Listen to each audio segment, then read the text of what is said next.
ये कहानी है पवन और दीप्ति की। दोनों की लव मैरिज हुई थी। दोनों एक दूसरे से बहुत प्यार करते थे, लेकिन दोनों के घर वाले इस शादी के लिए बिल्कुल राजी नहीं थे। इसीलिए उन्होंने शहर छोड़कर दूसरे शहर में बसने का फैसला लिया।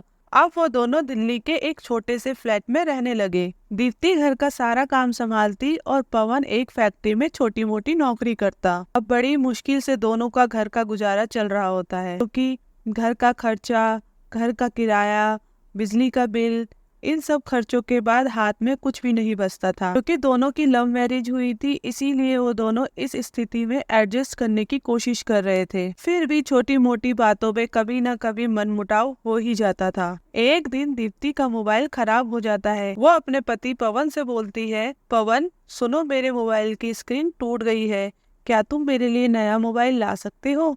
पवन दीप्ति से बोलता है, तुम जानती ही हो कि हमारे घर के हालात कैसे चल रहे हैं। बड़ी मुश्किल से तो घर का खर्चा चल पाता है। अगर तुम्हारे लिए नया मोबाइल लूंगा तो हमें किसी से कर्जा लेना पड़ेगा। मैं नहीं चाहता अभी हम किसी से कर्जा लें। क्या तुम मेरे इस पुराने मोबाइल से काम चला सकती हो? तुम जानती ही हो, जब मैं बाइक से फैक्ट्री को जाता हूँ तो टूटे हुए हेलमेट को पहनकर जाता हूँ ताकि चालान से बच सकूं। अभी तक मैं इस टूटे हुए हेलमेट को नहीं बदल पा रहा हूँ, क्योंकि अभी मेरे पास पैसों की कमी है। सोचता हूँ कि अभी काम चल ही रहा है, अगर इसको बदलूंगा तो और पैसे खर्च होंगे। इस वजह से मैं इस हेलमेट को नहीं बदल रहा हूँ, तो तुम भी कुछ दिन एडजस्ट कर लो। ऐसा बोलकर पवन अपना कीपैड वाला मोबाइल दीप्ति को देता है। दीप्ति कीपैड वाले मोबाइल को देखकर बोलती है, पवन मुझे कीपैड वाले मोबाइल को चलाने में कोई दिक्कत नहीं है, लेकिन कभी कभी मेरे मम्मी पापा का वीडियो कॉल आता है, इसीलिए मैं बोल रही थी। ऐसा बोलकर दीप्ति किचन में चली जाती है। पवन को लगता है दीप्ति उससे नाराज हो गई है, लेकिन पवन कर भी क्या सकता था। वो चुपचाप फैक्ट्री को चला जाता है। फैक्ट्री में पहुंचकर पवन दीप्ति के बारे में सोचता है कि दीप्ति कहाँ गलत है। उसका भी तो मन करता होगा अपनी मम्मी पापा से वीडियो कॉल पर बात करने के लिए। पेट वाले मोबाइल से कहाँ वो अपने मम्मी पापा से वीडियो कॉल कर पाएगी। सोचते हुए वो फैक्ट्री में काम कर रहा होता है। जब फैक्ट्री में उसकी छुट्टी होती है तो वो घर जाते समय मोबाइल शॉप पर जाता है और दीप्ति के लिए एक नया मोबाइल खरीदता है। सोचता है आज मैं दीप्ति को सरप्राइज दूंगा। जब पवन शाम को घर पहुंचता है, दीप्ति दरवाजा खोलती है, देखती है कि पवन तो पैदल आ रहा है। दीप्ति उससे पूछती है, तुम पैदल क्यों आ रहे हो, तुम्हारी बाइक कहाँ है? पवन बोलता है, मैं सब बताता हूँ, तुम अंदर तो चलो। तो वो दोनों अंदर जाते हैं। पवन दीप्ति को नया मोबाइल देता है। दीप्ति मोबाइल देखकर बहुत खुश हो जाती है और पवन से बोलती है, थैंक यू पवन, तुमने मेरा इतना ख्याल रखा। और वो पवन के हाथ में एक बॉक्स पकड़ाती है। तो पवन बोलता है कि इसमें क्या है दीप्ति? तो दीप्ति बोलती है, इसमें हेलमेट है, तुम्हारा हेलमेट टूट गया था ना, इसीलिए मैं तुम्हारे लिए नया हेलमेट लाई हूँ। पवन पूछता है कि तुम ये हेलमेट कहाँ से लाई, हमारे पास तो वैसे ही पैसे नहीं हैं।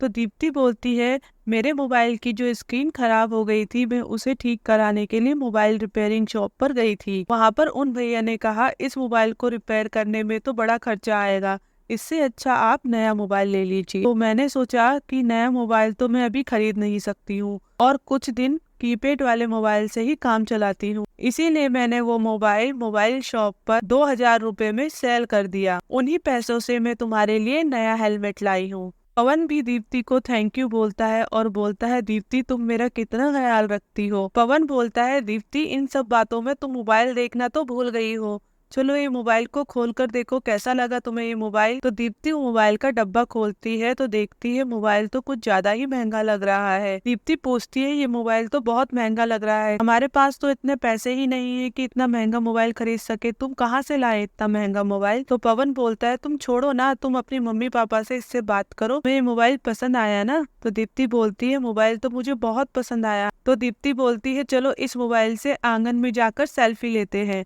जब दीप्ति आंगन की बात करती है तो दीप्ति को याद आता है कि पवन पैदल आ रहा था फैक्ट्री से। तो दीप्ति पवन से पूछती है, पवन तुम आज फैक्ट्री से पैदल क्यों आ रहे थे, तुम्हारी बाइक कहाँ है? दीप्ति को थोड़ा शक होने लगता है, इसीलिए वो पवन से बार बार पूछती है। तो पवन बोलता है कि तुम्हें नया मोबाइल चाहिए था ना, तो मैंने सोचा कि फैक्ट्री तो पास में ही है, मैं पैदल भी आना जाना कर सकता हूँ, इसीलिए मैंने तुम्हारा मोबाइल खरीदने के लिए बाइक को बेच दिया। को बेच के जो पैसे मिले मैंने तुम्हारे लिए मोबाइल खरीद लिया। ये सुनकर दीप्ति की आंखों में आंसू आ जाते हैं। दीप्ति बोलती है, पवन तुम मुझसे इतना सच्चा प्यार करते हो, क्या जरूरत थी इतना महंगा मोबाइल लेने की?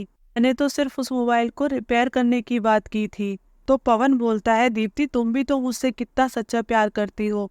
मैंने सुबह तुम्हें मोबाइल वाली बात पर इतना डांटा, लेकिन तुमने मेरी बात को गलत ना समझते हुए स्थिति को समझा और कीपैड वाले मोबाइल से ही काम चलाने को सोचा, और तुम अपना मोबाइल बेचकर मेरे लिए नया हेलमेट लेकर आई। तुम भी तो मेरा कितना ख्याल रखती हो, क्या मैं तुम्हारे लिए इतना नहीं कर सकता?